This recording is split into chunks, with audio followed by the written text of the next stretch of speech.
You a little short for a stormtrooper?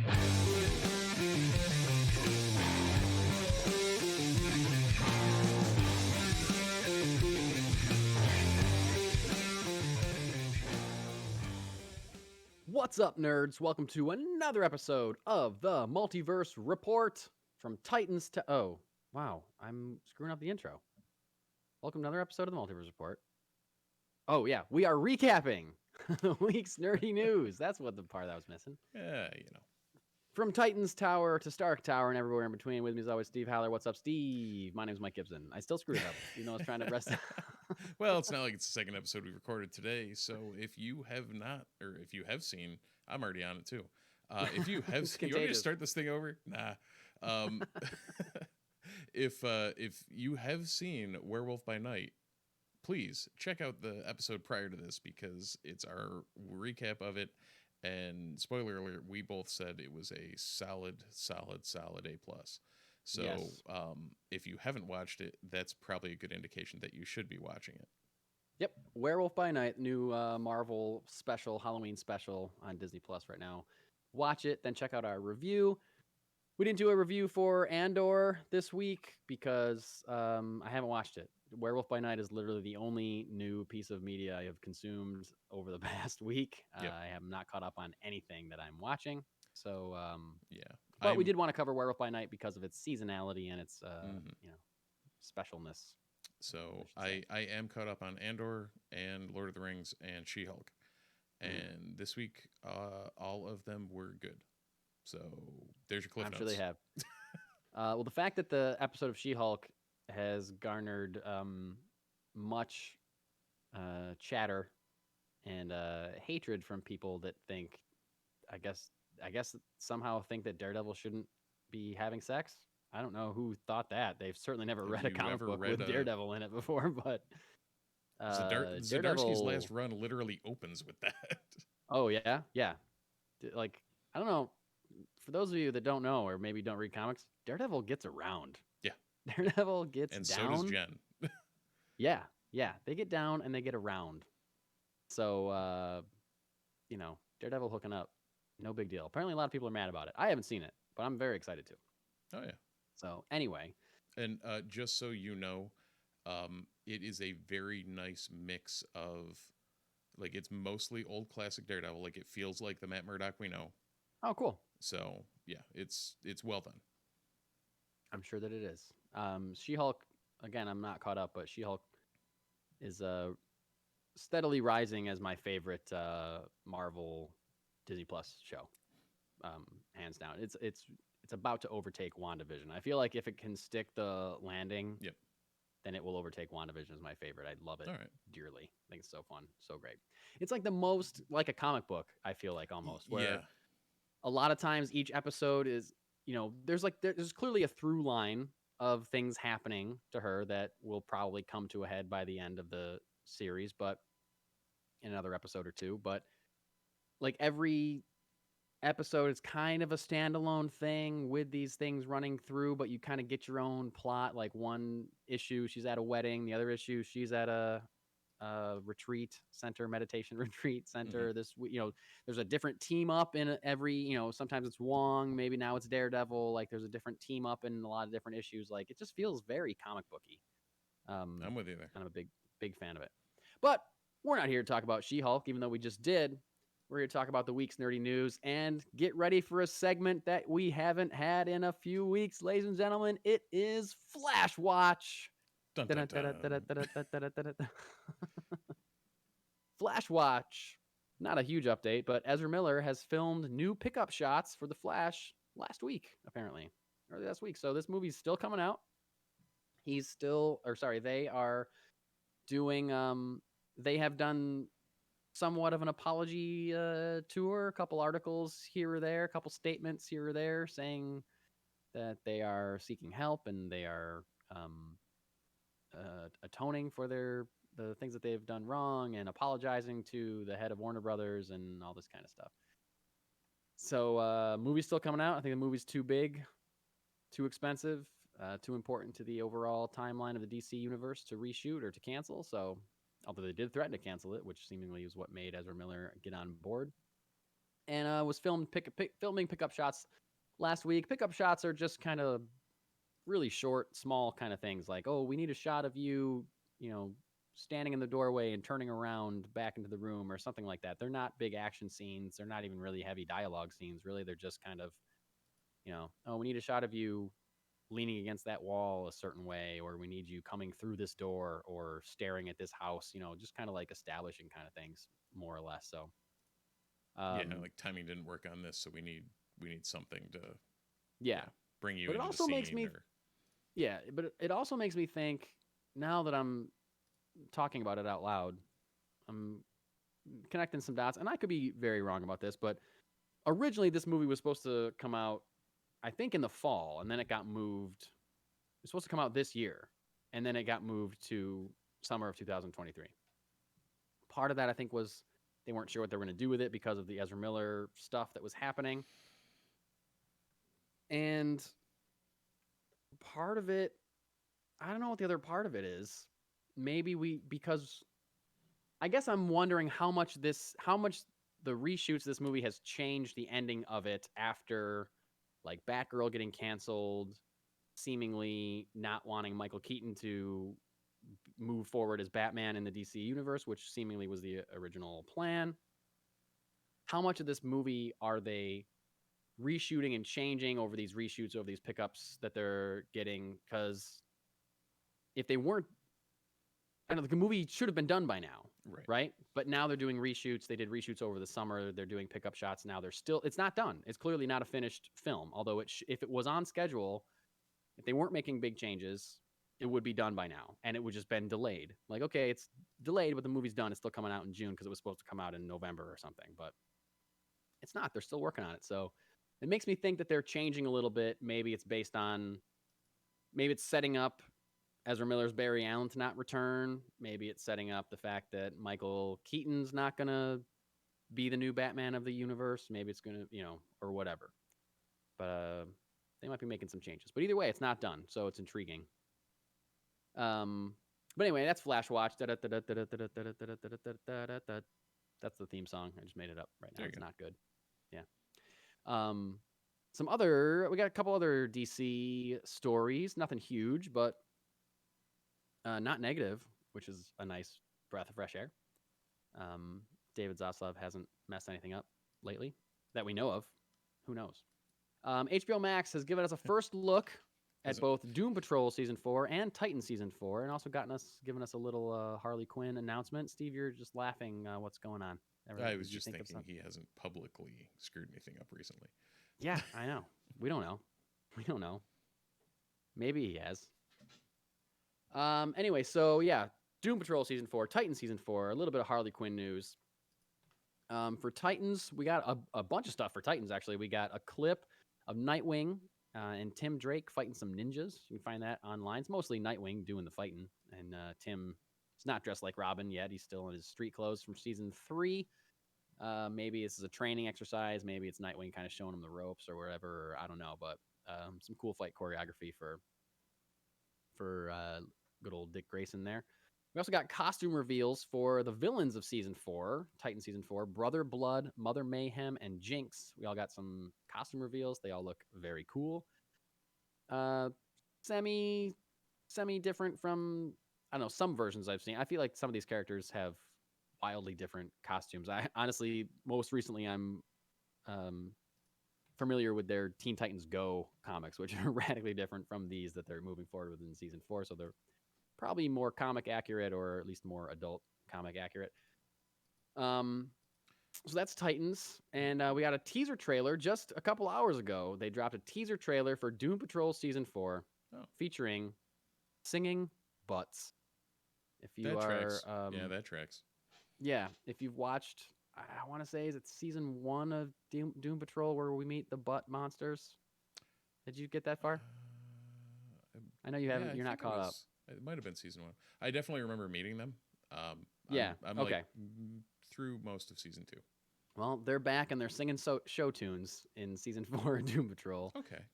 If you don't know what we're talking about and you think, wow, that can't be possible, I need to watch this show called Doom Patrol that they're talking about, the answer is yes, you do need to go watch Doom Patrol. It's incredible. Yeah. Wild. Do you want the most ridiculous show you can possibly see? Go watch it. Yeah. And I know people say that about other things, like this is a superhero thing like I've never seen before. You know, you say that about Deadpool, or they say it about Guardians of the Galaxy, or they say it about whatever. But Doom Patrol is that 100%. Every season continues to raise the bar for shit I didn't think was possible in a comic book adaptation show. It's just wild and crazy, and also very heartfelt and touching, and dealing openly with traumatic experiences in a very real way, and also in very insane ways at the same time. Anyway, so check that out if you're interested in seeing what Doom Patrol is all about. Also, I'm very excited that Doom Patrol Season 4 is introducing one of my favorite characters, Casey Brink, Space Case, character that was invented by Gerard Way on his run of Doom Patrol. I love that character so much. It's his run was what got me into Doom Patrol in the first place.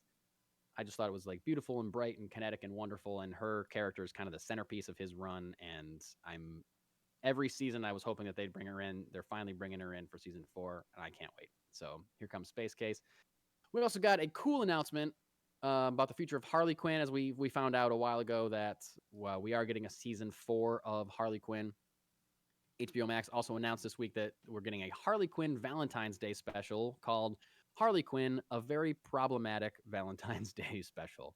So that is very in tune with the show in general. The quote from HBO Max says that it will feature Harley and Ivy celebrating their first Valentine's Day together, while also revealing how the rest of the ragtag crew spends their gushiest, mushiest, and most romantic day of the year. And one of the creators, Patrick Schumacher, retweeted this announcement and saying that he can wholeheartedly say that this is the wildest, craziest thing that they've ever done on the show. If you've watched the Harley Quinn show, you know that that is saying something. And again, I got to say, similar to my thoughts on Doom Patrol, and I know I say this every time we talk about the Harley Quinn animated series, but if you're not watching it, what are you doing? What are you doing with your life? Take a look at yourself. And Steve, this goes to you too, because I know you're not watching it. I'm not, but it's on the list. Look at yourself in the mirror and think, what am I really doing with my life right now? I have been, however, reading the recent run of Poison Ivy, which has been phenomenal. It has been phenomenal, and I'm 2 issues back, and I can't wait to read both of them. Yeah, I'm through 3, so. I am. I don't remember if I'm through 3. I think I'm through 3. Yes, yeah. I've the 3 are great. Yeah, G. Willow Wilson's killing it on that. I don't know who's on. That's a great book. Oh, Takara's on art. Yeah. But anyway, watch the Harley Quinn show. It's great. And I'm excited that these are not being canceled. These 3 shows that so far they're moving forward. I know that initially we got some report that they're kind of wait to see how season 4 of Doom Patrol and Titans go. Before they may be on the chopping block. We'll have to see. But I think I said this the last time we talked about it too. Like 4 seasons of a show is pretty good run, I think. Oh yeah. Once you get to 4 seasons, for me, I can expect a show to be done anytime. Like that's a fair amount of episodes for me. So we'll see. I mean, I would love 30 seasons of Doom Patrol and Harley Quinn. Titans, sure, I'll watch it, but won't be heartbroken. Funny when you think about like back in the day that Doom Patrol was effectively the analog that the X-Men were taken out of. Yeah, they were. And that's another thing. When Doom Patrol came out before the X-Men. Wildly different directions. Yeah. Well, like Doom Patrol is like more focused on the characters' inherent trauma, because they gained these powers, but they gained them through all like traumatic accidents and things like that, or that something happened to them that caused this. And yes, they have this power, like Robot Man, Brendan Fraser's character of Robot Man. Yeah, he's a robot man, but he's a robot man because it's his brain in a robot body, and he can't touch or feel or smell or taste anything for the rest of his life, and he's stuck in a robot body. Like that's like, and the show really goes into him dealing with what that's like. Like he's a character that doesn't want to like really be open to any kind of emotion or anything like that, but when you do get through the cracks of that, you see how hard that is for him. And it's like that for all the characters as well. Storyline with his whereas daughter X-Men, like X-Men, I'm sorry, I cut you off. I was saying that whole storyline with his daughter and everything through. Oh, yeah. Yeah. It's just very well done, and Brendan Fraser is very good at what he does. Yes, he is. He's a really great voice actor, I feel like. Not all actors are great voice actors. He's doing a very good job. I still see his, like, yes, I see Robot Man, but for some reason, I'm still picturing Brendan Fraser doing, like, it's still him there. It's not the robot. Sure. Well, every once in a while, there's a flashback or there's a weird so it kind of interaction with his human body where he's actually playing himself, which is great. And there's a great scene. There's a tremendous scene in season 3 where I'll try not to spoil it, but each character is sitting with they're like inside their own heads somehow, but in like a shared dream. Mm-hmm. And it's like their current selves sitting with their former selves, or they're a version of themselves at their lowest. And so it's really Brendan Fraser, and he gives this monologue that is just incredible acting, like just emotional, like heartfelt stuff that I was just like, damn, this guy still has it. And I wish he was in more stuff. Yeah. I wish he was playing the villain in a DC movie that didn't get canceled. I don't know. Yep. Maybe he will someday. Anyway, you should watch Doom Patrol. You should watch Harley Quinn. If you want to watch Titans, you should watch Titans. It's fun. It's fun. Last but not least, in the DC realm, this isn't really a story. I just thought it was a cool quote. Margot Robbie has officially endorsed Lady Gaga playing Harley Quinn in Joker Folie à Deux, sequel to Joker. She was asked about this while promoting a new film that she is in.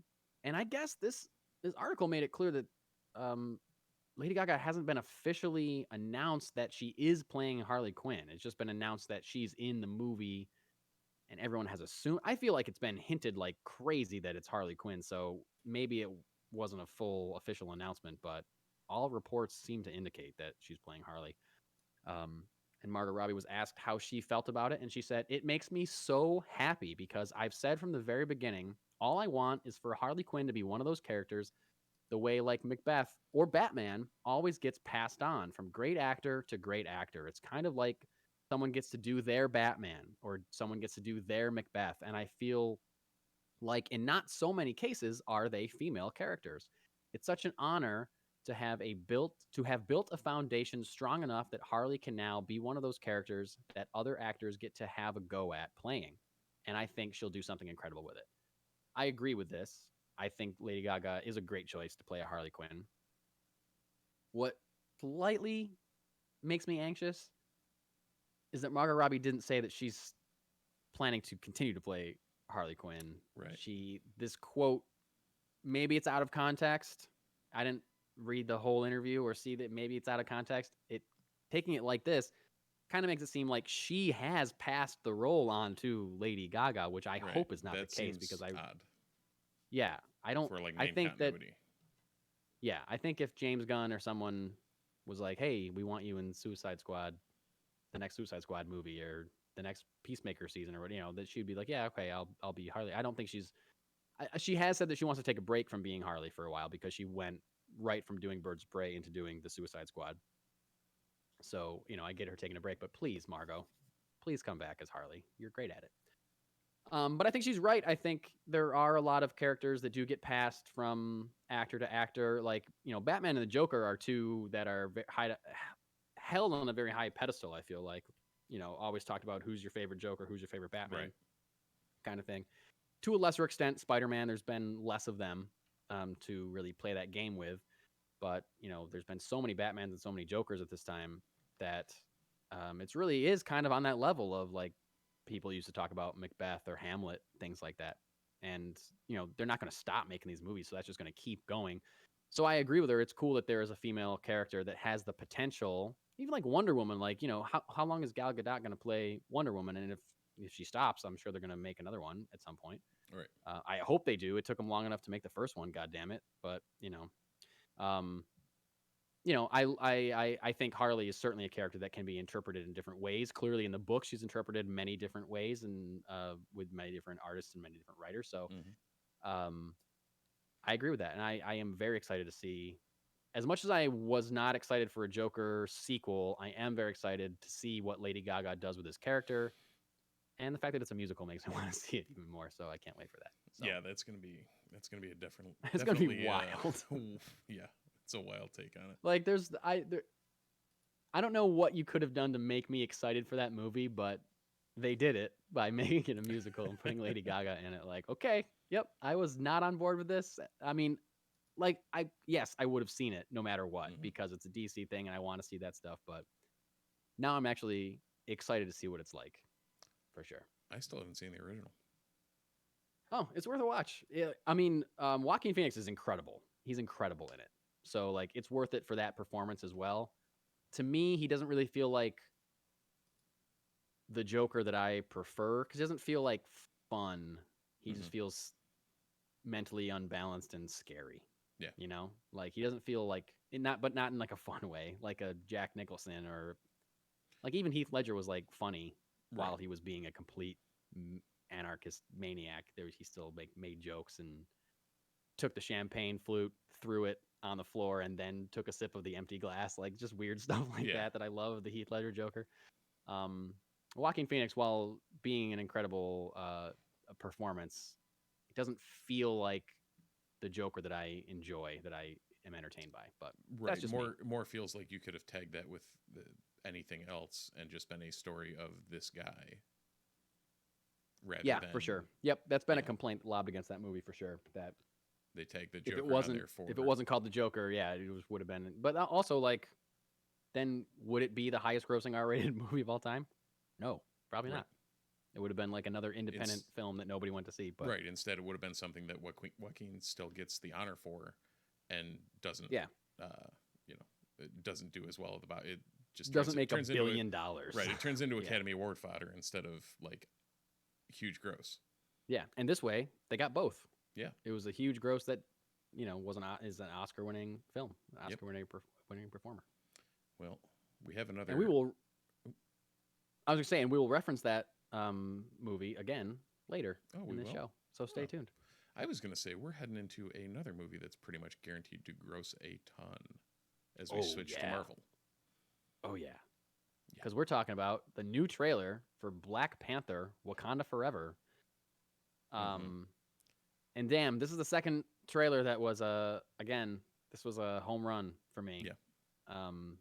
So they're trailer. 2 for 2 right now. And hard to follow.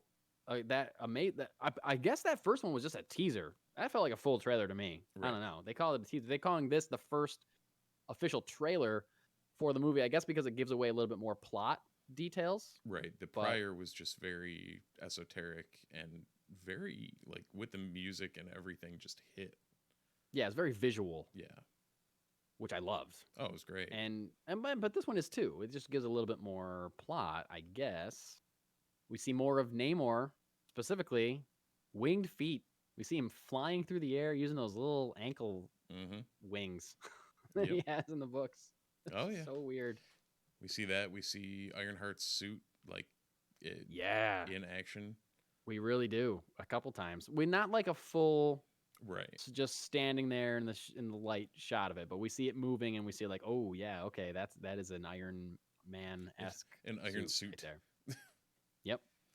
So and we speaking of suits, the trailer ends with a full reveal of the new Black Panther in a suit. Yeah. It is clearly a woman, but the mask is on. You can't tell. It's clearly Shuri. We're all thinking that it's Shuri at this point. It was one of those where I watched the trailer, I saw that, and I'm like, okay, I wonder who that could be, and then I rewatched it, and the dots on the mask are perfectly what Shuri was wearing in the first scene of the trailer.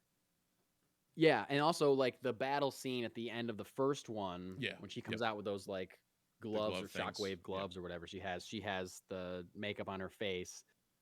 The same as the pattern on the uniform. Yep. Black Panther uniform at the end. So also I was in the toy aisle of Target over the weekend, and there's a lot of Shuri merchandise. She's not wearing a Black Panther suit. It's just like a doll of Shuri, but there's a lot of them. Right.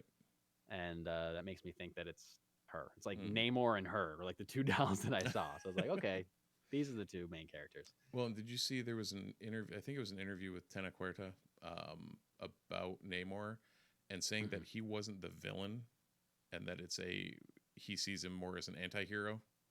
Oh, so cool. The question is whether that's what's happening in this movie, or if he's talking like down the line. Yeah, because, I mean I can see that either way, right? Because that's Namor's thing. Yeah, he's not your lovable, friendly neighborhood Spider-Man. Yeah, he helps the good guys when it helps, and he's a dick most of the time. Yeah. Yeah, it's interesting to like. Clearly, there's going to be a conflict between.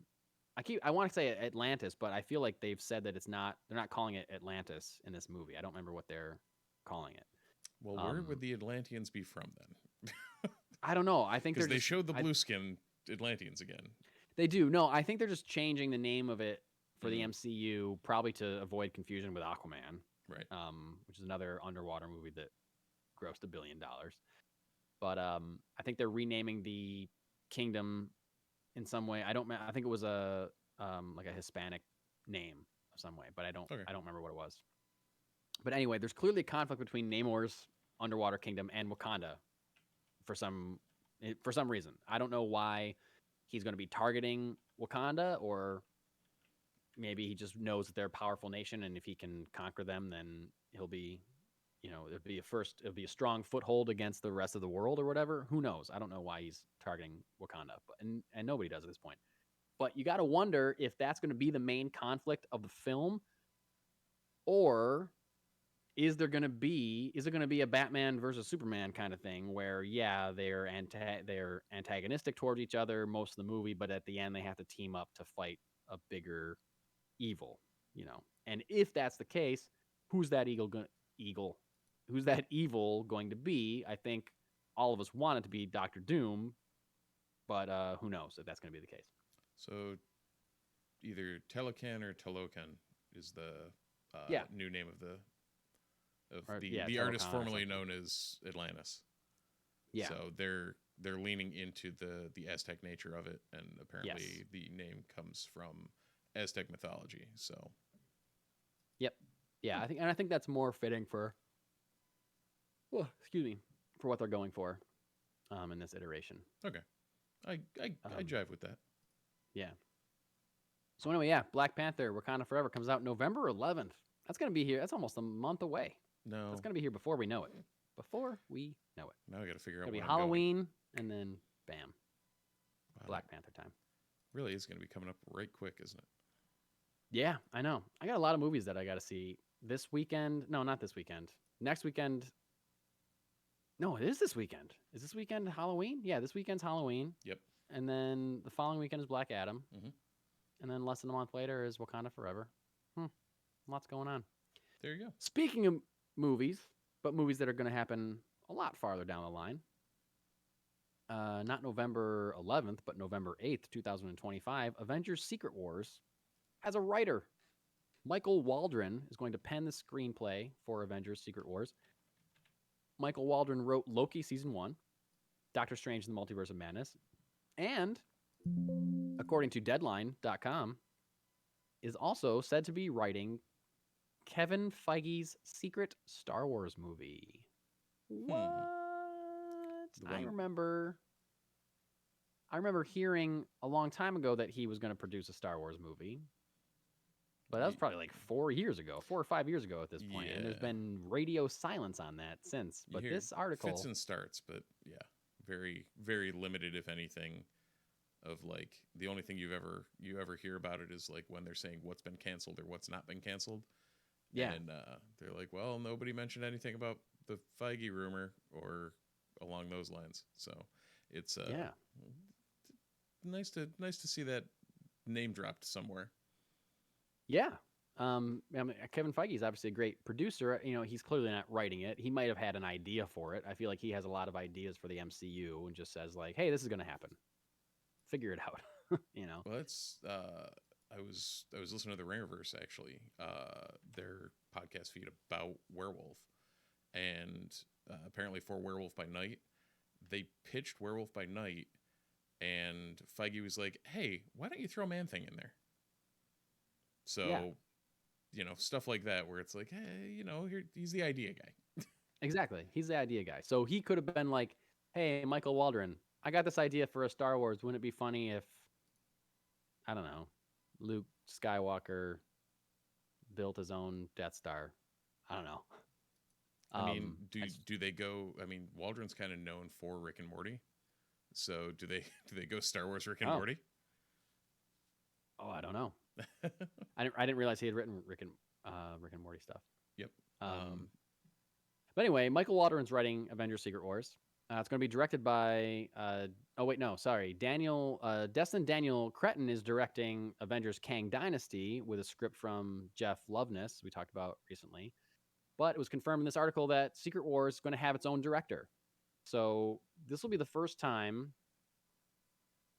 that the first two Avengers movies written and directed by the same guy, Joss Whedon. Monster. The second two directed by the same team, written by the same team. Yep. So Russo brothers directed, Marcus and McFeely wrote. So this is going to be the first time we get two Avengers movies back to back that have not only different writers, but also different directors. So I'm very interested to see what that's like, because I think that the first Avengers movie kind of like set up like, okay, this is what it's going to look like. This is what Avengers movies look like. This is what Avengers movies feel like. This is what it is. And that continued into Age of Ultron because it was the same vision. And then throughout the rest of phase 2, I think, or whatever it was, when the Russo brothers kind of started taking over, doing more Captain America stuff. And like, that was like, okay, so they're taking what was done in the first two Avengers movies. They're bringing it into the Captain America movies. They're feeding it out. Now we have Infinity War. We are conditioned to understand what these movies, like Civil War was like a big one. Like, we know what these movies are going to look like, what they're going to feel like. Now we got two different ones. Like, how much is this going to affect the look and feel of these Avengers movies? My guess is probably not much, because it's still a Marvel thing and it's still kind of a machine, and will still have Kevin Feige there to oversee everything. So it probably will still kind of look, at least, like a lot of other Marvel stuff. But I don't know. It's going to be interesting. It's interesting that they are getting different people. You'd think they'd want the same writer, maybe, at least, or the same director. You think they'd want some consistency, but nope. But at the same time, I mean, Secret Wars to whatever King Dynasty is, again, they're probably butchering whatever Secret Wars would have been, or sure, yeah, no, it's they're not just going to be using an the name adaptation. because it's a fancy name that might have something remotely, tied into it. Yeah, exactly. But like, if Waldron's writing it, you've got Loki, you've got Doctor Strange, that's you've true. got Rick and Morty, like everything is in the weird. And he's someone that has worked in the Marvel universe before. So in that way, if we've seen Loki, we've seen Doctor Strange, we know what those movies feel like. Therefore, we're going to understand what, Secret Wars will maybe feel like. The language is there, the visual, visual language is there. Yep. And I wouldn't be surprised if we get another director that has directed something else in the MCU before. It seems like, hey, Shang-Chi was great, so let's get the guy that did Shang-Chi and bump him up to an Avengers movie. And there was a lot of rumors that Ryan Coogler was going to be the one they tapped to direct Secret Wars. But Ryan Coogler also likes to write his own movies, so the fact that they hired a different writer, I think, is maybe a nail in the coffin of him coming on as the director of Secret Wars. So Loveness is also a Rick and Morty guy. Oh, okay, yeah, that I remember that. Yep. I remember that. But has Loveness also written Marvel stuff? Did we talk about that when we announced him? What's that? Quantumania. Okay, yeah, yes, exactly. Yes, which is why it makes sense, because they're introducing Kang in Quantumania, so it makes sense that he'd write the Kang Avengers movie. That's right. So yeah, they're clearly interested in working with writers and directors that they trust, that they've worked with before, especially on bigger projects like this. So we'll see who it is. I can't imagine that they would get someone that's like a risk, for their big, as of now, final Avengers movie and final movie of the MCU, Secret Wars right now. I don't think there's anything after that, right? I think this is the last one Probably. that we've heard. It's the last announced anything, yeah. Yeah. Until, X-Men and all that Yeah. stuff. That's wild. It's the last announced thing, and it's 2025. That's not even that far away. Like, we're close to 2023. Right. They've announced like 12 things, and they're all happening in the next 2 years. Yeah, like production on things after Kang Dynasty and Secret Wars has to start soon. Yeah, it's insane. I mean, maybe they're doing what we've all been secretly hoping they're going to do and pump the brakes a little. I don't think it's going to happen, but I think we'd all like a little, turn the end of the hose down a little and don't have it full throttle. Exactly. All right. I think this episode's going to be long because I feel like we're talking a lot about these things, and we're about to jump into something that I don't know might have us going down a rabbit hole of why. I'd say we try and keep this one as tight as we can because it's very much a why. It is very much a why. All right. Jonas Caron has been tapped to direct the El Muerto movie for Sony. We had our Flash watch. Now we have our Sonyverse watch. Sonyverse watch? I know you're going to have El Muerto watch. No, there's just enough stupid happening in the Sony side of things that we can just lump it all together. Yeah. Avid listeners may remember a few months ago, we talked about Sony announced an El Muerto movie. Do you know who El Muerto is? Do you remember who El Muerto is? Do you remember us talking about it? If you don't, if the answer is no to any of those questions, then I fully understand, because El Muerto is a character that's been in exactly 2 Spider-Man comic books as a villain, and they're making a movie about he's a wrestler with like a magical luchador mask. Maybe it's not even magical. I don't remember. Yeah, but powers and mask of it. This is straight from Marvel.com. The powers and mask of the superpowered wrestler El Muerto have been passed down from generation to generation. Each wrestler had to prove themselves to their oppressor El Dorado so they could remain alive and keep their powers. Oh, okay. Great. Great. I learned something today. Yeah. Rapper Bad Bunny is set to star as El Muerto. And now we have a director, Jonas Caron. Caron is the son of Oscar-winning filmmaker Alfonso Cuarón, who's done some good stuff. And Jonas also worked on the script for Gravity with his dad. So Jonas is no slouch. His own an Oscar-winning film, Gravity. Or at least Oscar-nominated. I don't remember if it won. But anyway, and Sony has also hired Gareth Dunnett El Sakar. I don't know how to pronounce that last name. Excuse me if I'm butchering it. Yeah. As writer, and Gareth wrote the one who wrote Blue Beetle for DC. So they're taking, clearly he's adept at writing Latin characters, Hispanic characters. So that's a good move for him to bring on to El Muerto, I think. Someone that can speak to that experience. But this goes back to everything that we ever say about the Sony universe. Why are you making these movies? I just don't care. I just don't care about, especially, if I don't care about a Venom movie, then I'm not going to care about an El Muerto movie. I'm sorry. If you can't make me care about Venom fighting Carnage in a film, then you can't make me care about this. But you know what?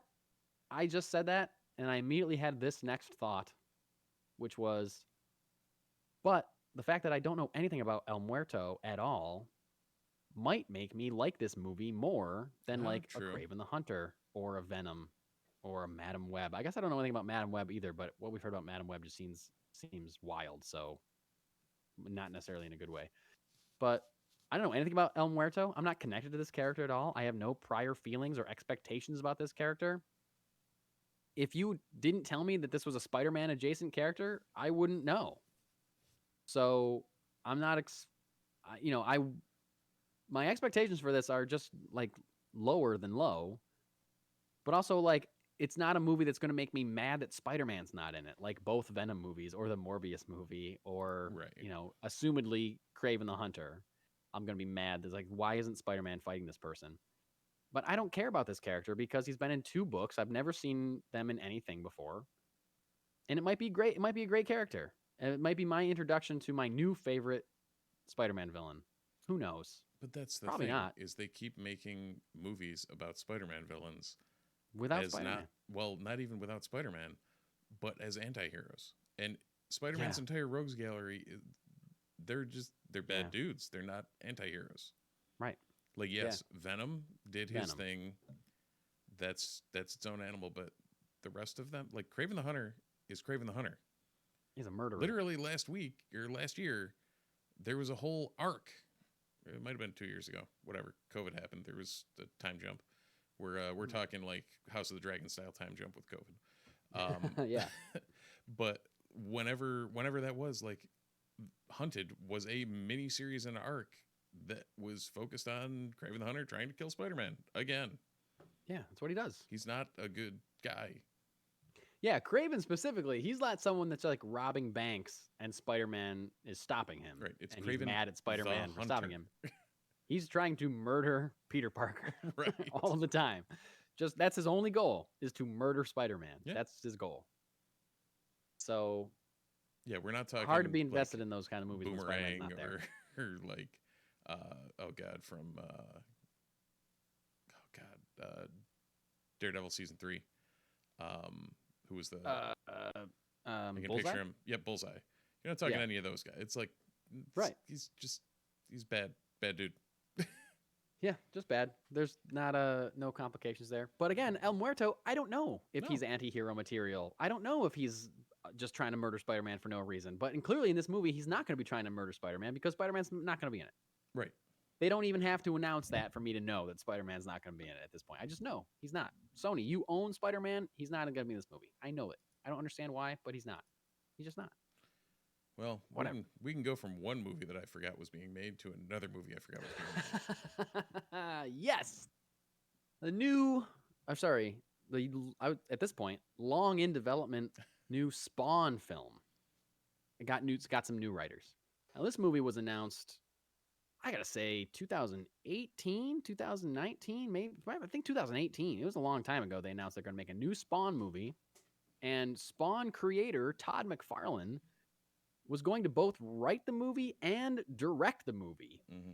Wow, I remember that being a huge announcement at the time because he has never directed a movie before. I don't know that he's ever written a movie before. He writes comic books in a very peculiar way. I just recently, maybe in the last month or two, saw a thing on Twitter about how Todd McFarlane writes comics by if he's drawing it, if he's drawing it or if he's working with another artist, he just asks the artist or himself will just draw something that they think is cool, and then he'll draw like another page of like cool stuff happening, another page of cool stuff happening, and then he'll literally get the pages from the artist and just mix and match them to figure out a story, to connect them. And then that's how he writes the story.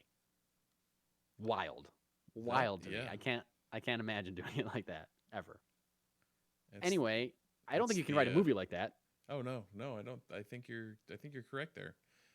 Let's film all these scenes and then we'll just see where they fit together. It's fine. Exactly, yeah. I mean, I think movies probably have been written like that, but I don't know that they're good The Rise movies. of Skywalker. Yeah. That's a really good example. I was going to say Morbius because I'm thinking about the Sony universe. See, I got through. So I think my expectations were so far on the floor that I got through the first half of Morbius, and it was fine. I know. Yeah, it's fine. I don't hate it. It's not any worse than the Venom movies to me. I don't think. Is it a movie that should have been made? No. Is it as awful as people are making it out to be? Also no.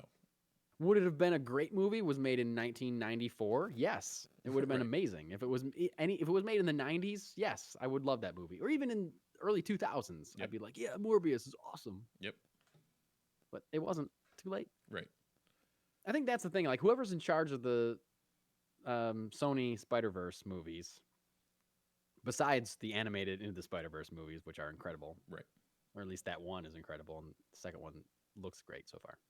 But whoever's in charge of those, I think, stopped watching superhero movies in like 2004. And so they think that's what they are, and that's what they need to look like and feel like, and that's what they're giving us. Whoever it was I have this feeling that they were just tied on to the Tobey Spider-Man movies, and when they stopped making them, they just stopped caring about anything else, and they're like, oh, well, we can go back to that. It's fine. Just make more like that, right? That feel like that, but are worse. Yeah. But don't have Spider-Man in them. Yeah, exactly.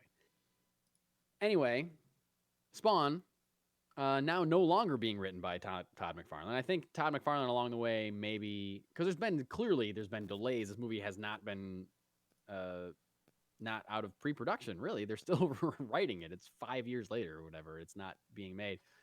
So I think Todd McFarlane realized his limitations, and now there are official new writers that are attached to it.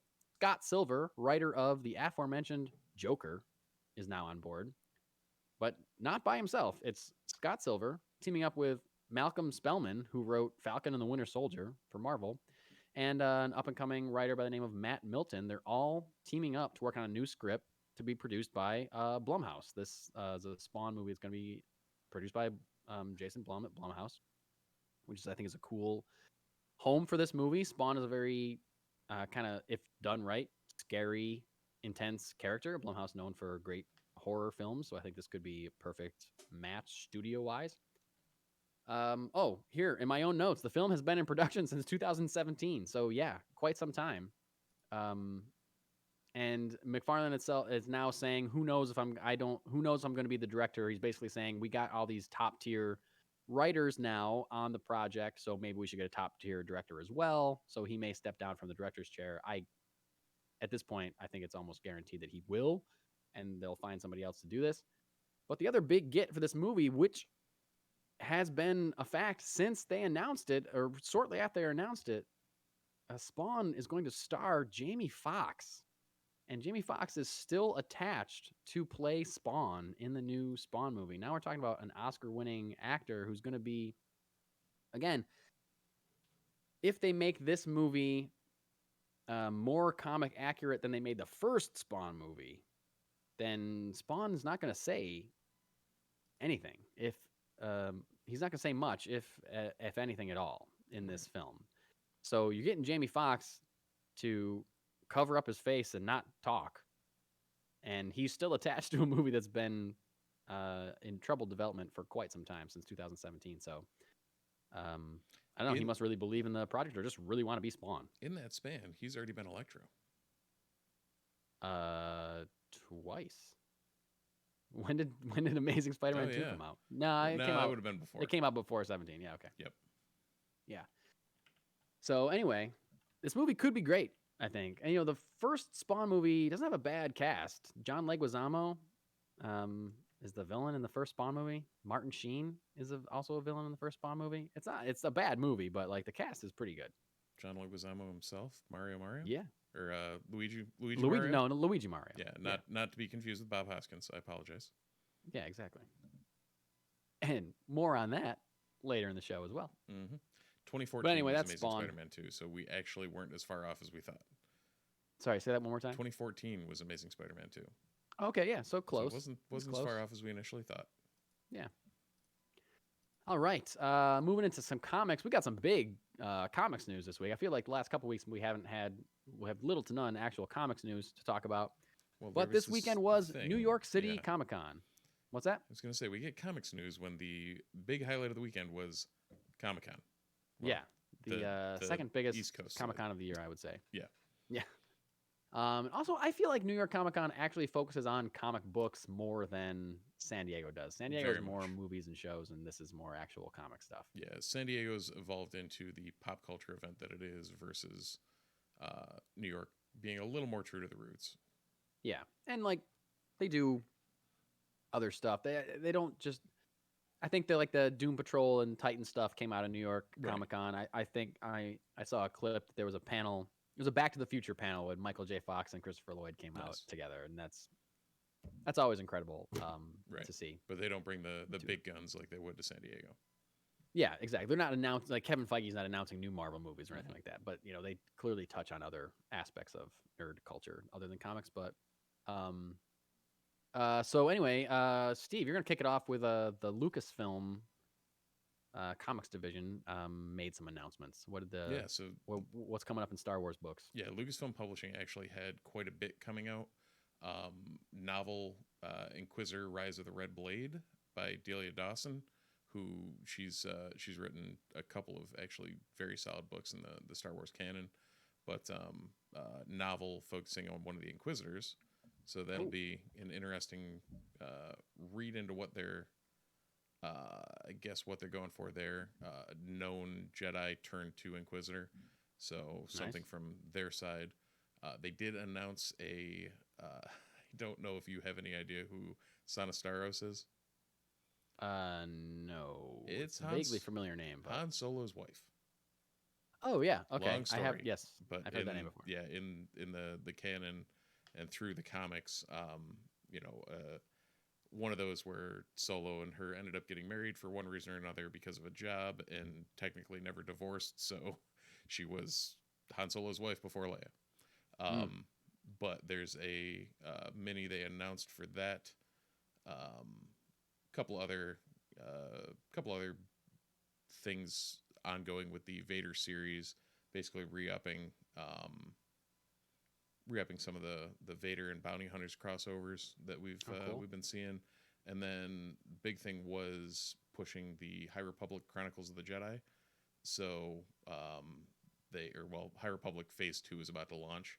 So there's a lot of stuff about there that's coming out about the ongoings that they're going to have, as well as I think they announced the full lineup of what the Phase 2 books will be, books and comics ongoing. So a lot of news coming out if you're interested in the Star Wars end of things on the print front. Nice. They, the High Republic, I think anybody who's listened has heard me talk about it enough. But it's been a welcome breath of fresh air into not familiar territory and not rehashing all the same thing with the original trilogy and the original, the big three and even the sequel stuff and prequel stuff. It's nice to have a nice disconnect, still be in a galaxy far, far away, but have a new take on it. So yeah, I'd say check that out if you've got some time. Nice.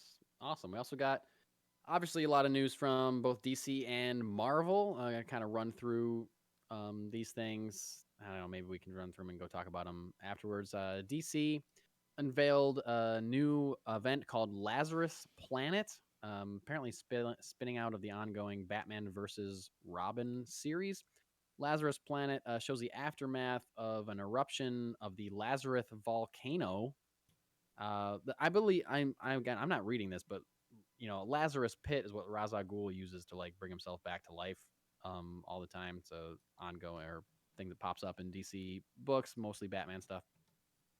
Apparently there's a Lazarus volcano. This thing erupts and then it causes changes of a lot of different heroes, whatever, because they can't avoid getting hit by it. And one of those changes is Jonathan Kent, the current Superman, turning into the electric blue Superman of the late 2000s.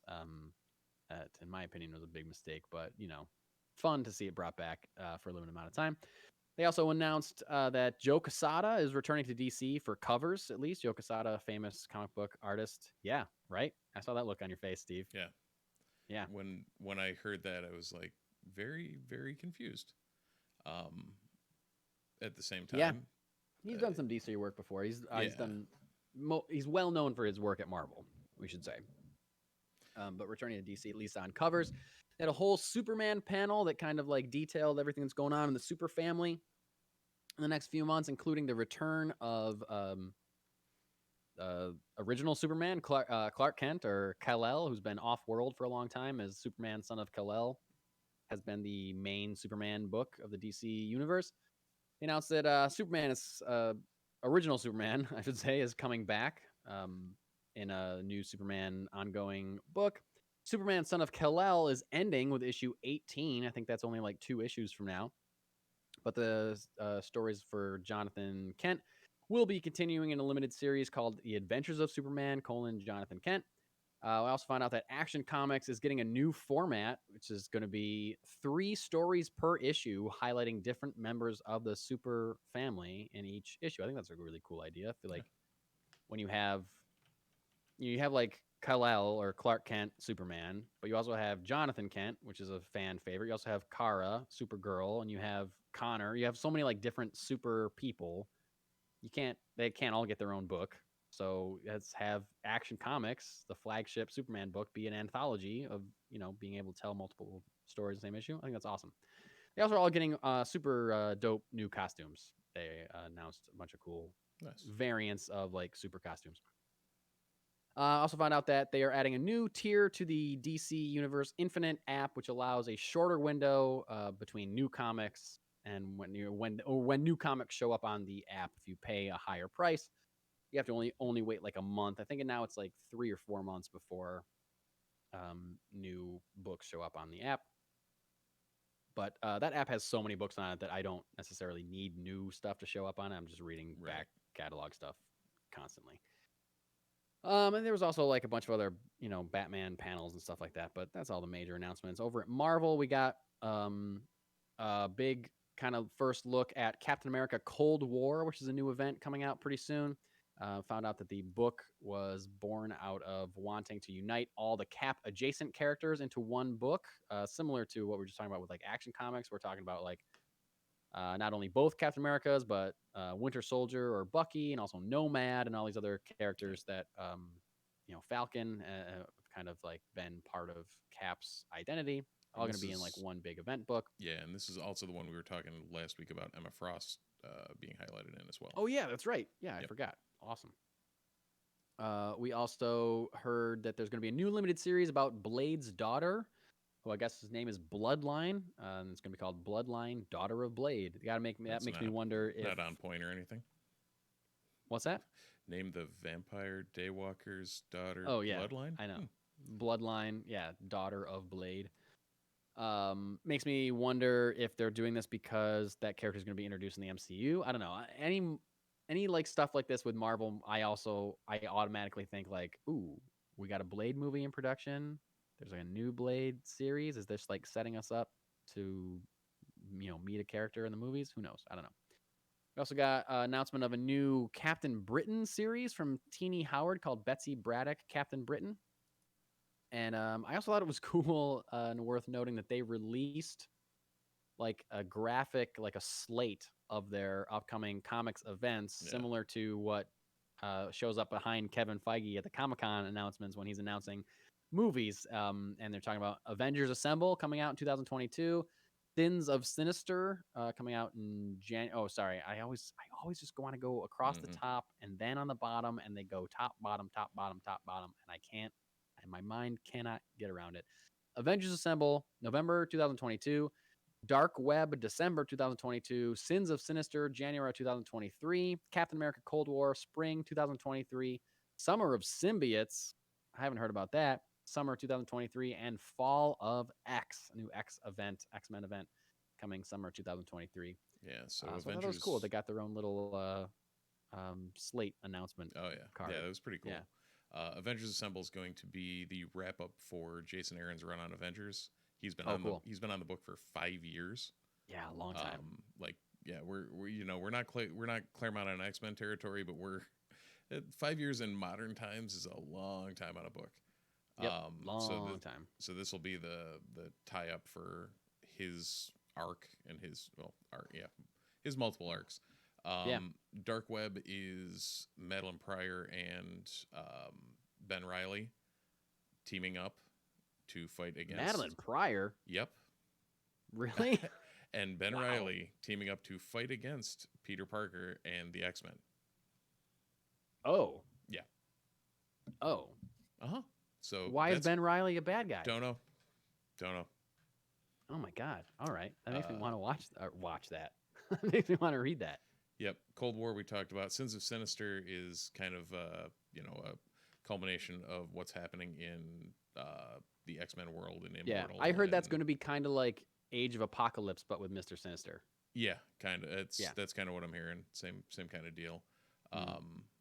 Cold War we talked about. Summer of Symbiotes is titles for spinning out of titles like Venom, Carnage, and Red Goblin. A slew of new symbiotic stories, and then Fall of X is, as you can imagine, the Fall of Krakoa. Yeah, that had to go sometime. Yep. Yeah. Or that's what it's purported to be, and I mean, it's not like I guess they can only run that paradise for so long, I guess. Yeah, they can only live unbothered in a mutant paradise for so long before they have to go back to being hated and feared by humanity. Right, exactly. I feel like, yeah. Anyway, all out this week in your local comic book shops. We got All Out Avengers #2. We got Amazing Spider-Man #11, Batgirls 11, Batman vs. Robin #2, Black Panther #10, Captain Marvel. I almost said Captain America. Captain Marvel #42, Daredevil #4, Do a Power Bomb #5, Fantastic Four 48, Flash, the Fastest Man Alive #2, Gambit #4, Ghost Rider #7, Godzilla, Monsters and Protectors #1, Hitomi #1, Immortal X-Men #7, Love Everlasting #3, Namor the Submariner, Conquered Shores #1, Sandman Universe, Nightmare Country #6, Star Wars #28, Superman Son of Kal-El 16, two issues away from the end of that run, as we just talked about.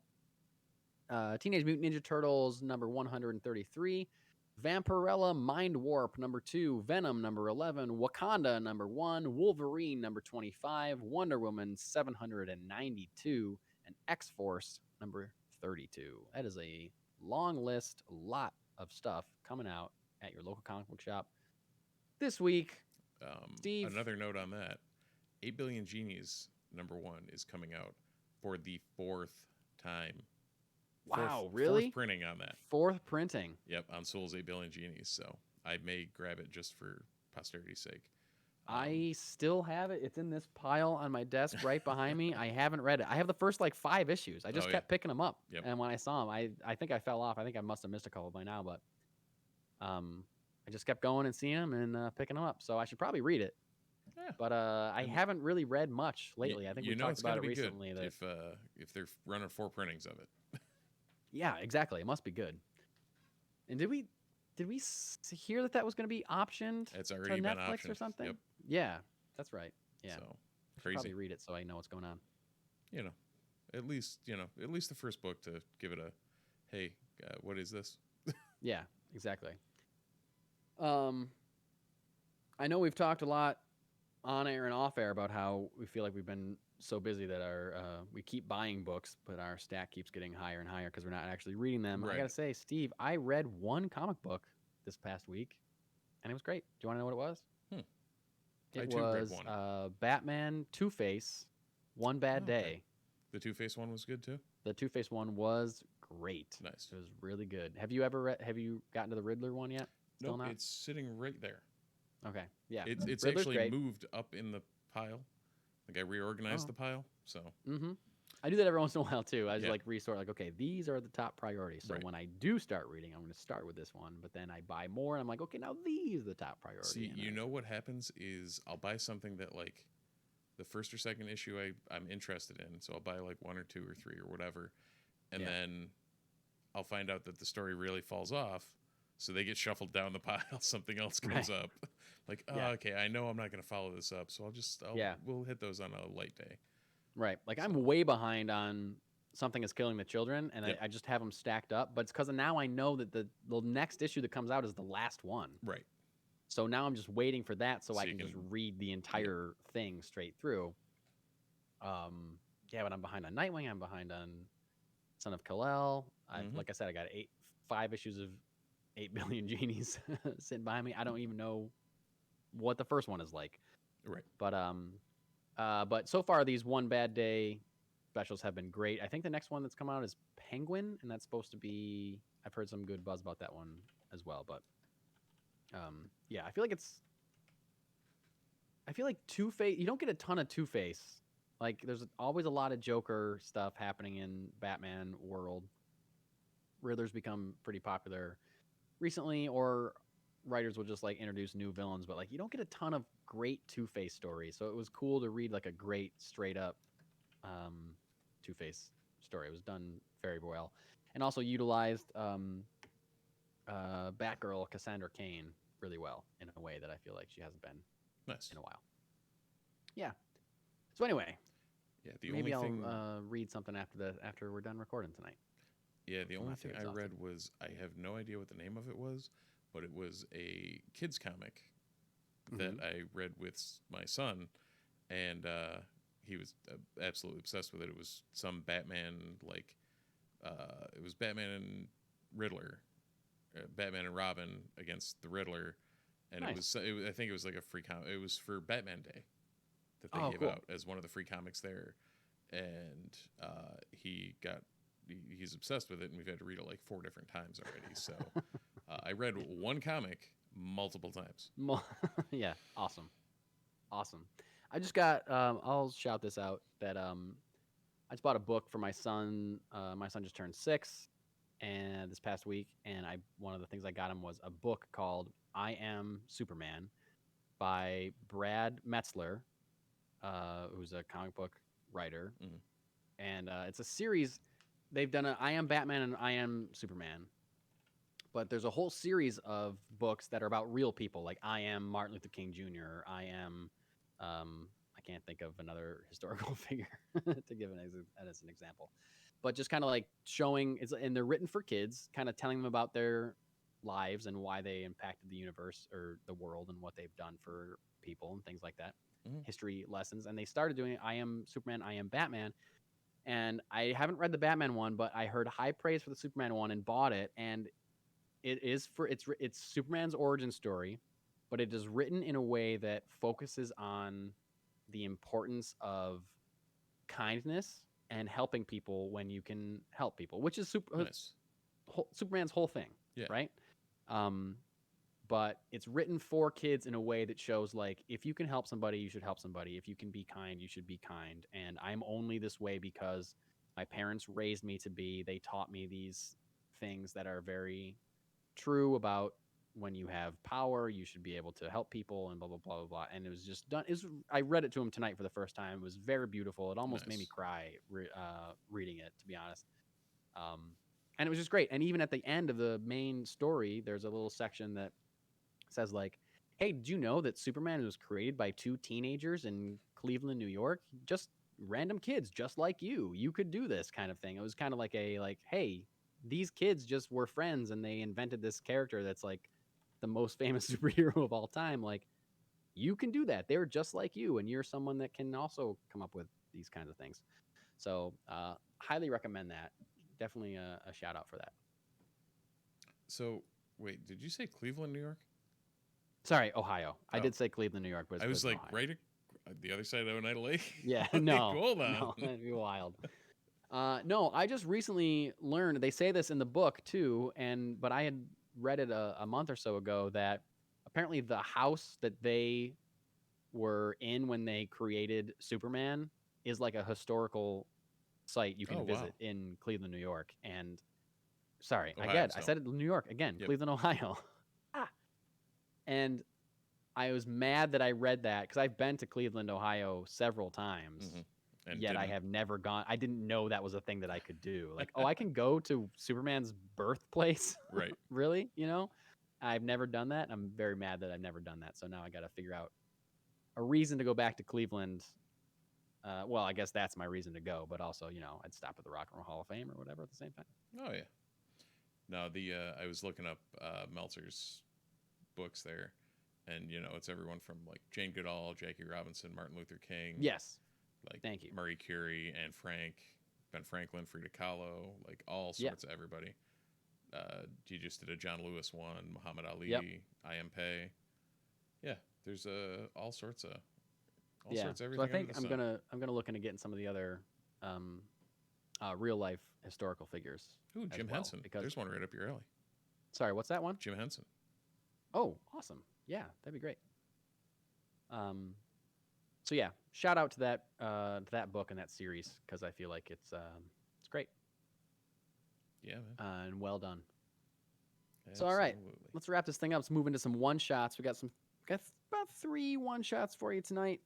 And the first one, you know, earlier when we were talking about DC stuff, I said, oh, it's nice to be talking about DC stuff without referencing all the shittiness that's happened since David Zaslav took over. But here we go. And this is just a rumor, but it has been reported.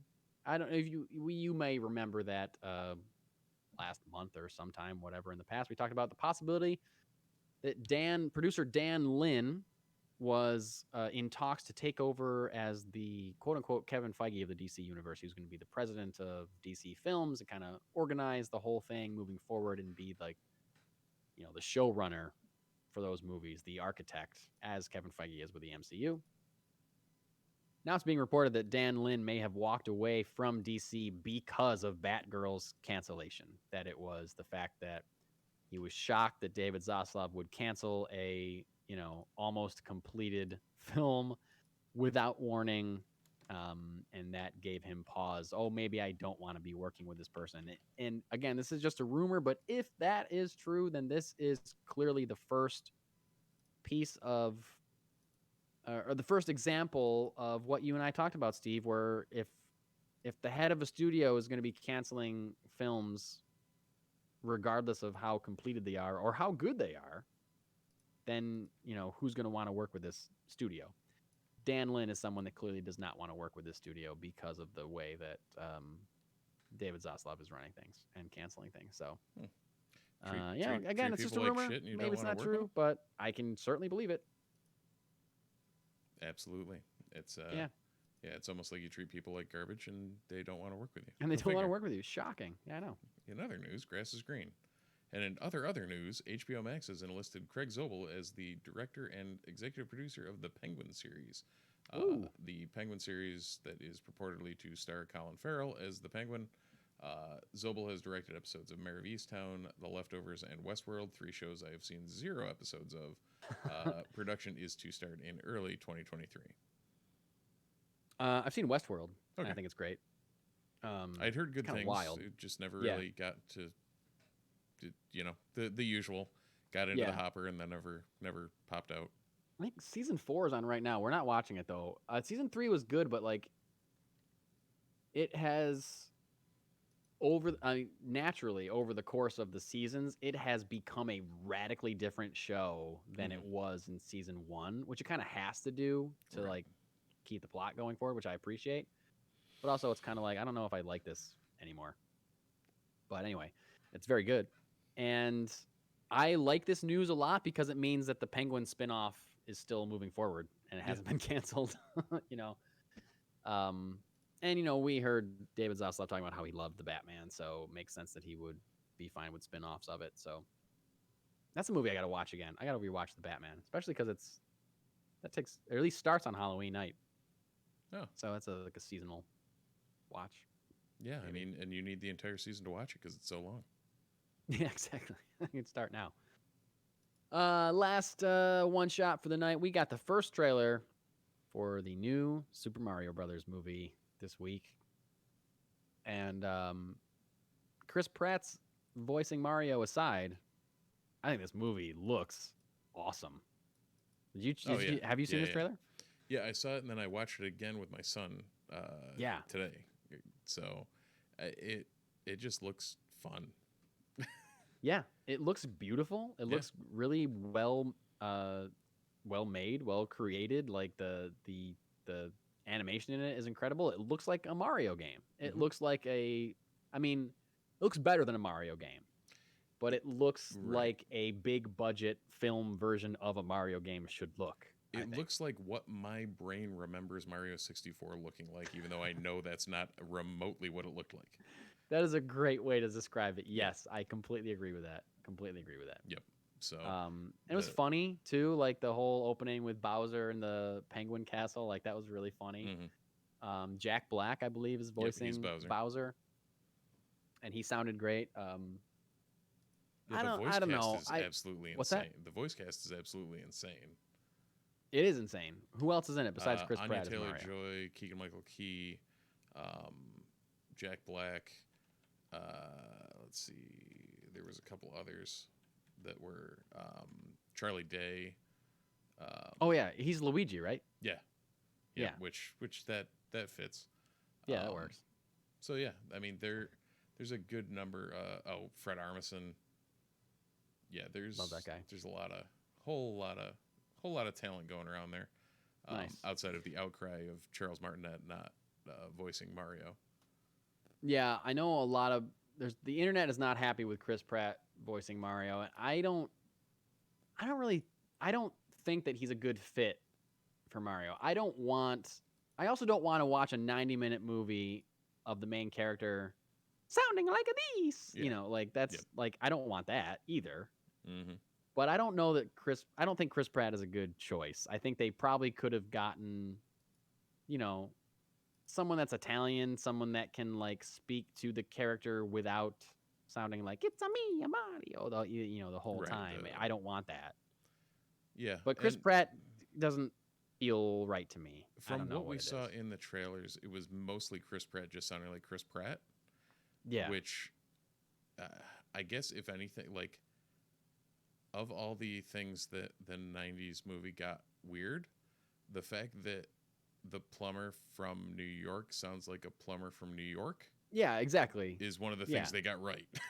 Like, yeah, I thought Bob Hoskins was a good choice for Mario, despite that movie being not great. Yeah. But yeah, I think they could have done better. But I don't know. I'm still going to see this movie, and it looks like it's going to be great, and it looks like it's going to be a good time. And that's supposed to be April of next year, so yeah. Who knows? Well, depending on what the actual ratings and everything come out for it are. Yeah. You know, I was like, that's right in that wheelhouse of like Sebastian actually wanting to sit through a movie. We're not there yet. Yeah. Sitting through a whole movie is an apocalypse at this point. I feel like if this movie is anything higher than PG, then they're really shooting themselves in the foot. Yeah. Because I feel like this clearly is a film that's going to appeal to kids, so they want this to be PG at the very most, I think. Absolutely. But speaking of PG, just a quick shout out for DC's League of Super Pets, which is on HBO Max now. That I rewatched it with my son. Okay, and that is on HBO? I liked it the first time I saw it, but I liked it even more the second time I saw it. I thought it was still very funny and very cute. My wife thought it was really funny at the same time. A lot of great dog humor if you're a dog owner. Some great dog humor, some great DC Comics references and stuff. I feel like it's a really fun movie. So it's on streaming HBO Max right now. If you feel so inclined. If you want to watch a superhero movie with your kid, there's one for you. Perfect. It's got out the whole Justice League in it, plus animals. And I think that's all I got, except I did want to, speaking of shout outs, I did want to give a shout out to a friend of the podcast, Matt Beseda, has a new podcast of his own called Heroes of the Disney Galaxy. And it's him and his nephew, who is 10. 10? Yep. 10 years old? Yeah. Him and Ben talking about, sorry, go ahead. Him and Ben recap, all things Disney. The first episode was a general recap. The second episode was them going to a recap of them going to Galaxy's Edge, similar to the episode he was on with us discussing the same thing. And then last episode was Epcot, which was also it's great to see. I mean, Matt's a former cast member and also like loves what he's talking about, so it's really good to see that enthusiasm, and then also his nephew's perspective on it. So you get an adult's perspective on it as well as a kid's. So it's nice to see that balance. Yeah, I think that's my favorite part of it as well. I listened recently to the Epcot episode that they did. I think they just put out another one today. But I like that there's a 10-year-old kid that is also responding to these things, because how many podcasts are there of full-grown adults talking about either nerd fandoms like this one or Disney specific podcasts or whatever. Like it's cool to have an adult but also a kid, which is all this stuff is made for. Like he's the target audience, right? So it's cool to hear him talk about it as well. Wait, it's weird to have two grown adults talking about nerd stuff all the time on a podcast. It's not weird, but like there's it's a lot of us though. Yeah, exactly. So check out Heroes of the Disney Galaxy. They talk about movies, they talk about shows, but they also talk about the parks at the same time. And Matt, like you said, he's a cast member. He has worked at Disney before, and he also knows a lot about the history of the company and the parks and all that kind of stuff. So he's a wealth of knowledge when it comes to that stuff. So check out Heroes of the Disney Galaxy if any of what we just said sounds appealing to you. Yeah, and we'll throw a link in the show notes, and it's well worth a listen. Yeah, absolutely. I don't think I have anything else to say other than, listen to our Werewolf by Night review if you haven't, and go watch that because it's great. And I think that's all I got. You got anything else, Steve? No, I think that's about it. If you want to catch up with us elsewhere, themultiverseport.com, multiverseport@gmail.com. If you would like to listen to a recap of Werewolf by Night, look at the, I guess the prior show in your feed. Yeah, look at your feed. If you don't have a feed, make a feed by subscribing to us on your podcatcher of choice, or YouTube, or Twitch, or wherever you're listening to this, or wherever you'd like to listen to this, and go from there. I mean, leave us a review, leave us a rating, do all that happy stuff. Helps trick the computers into telling people that we're here, and that's about what I got. All right. Well then, until next time, thanks for watching, thanks for listening, and we'll see you in the multiverse.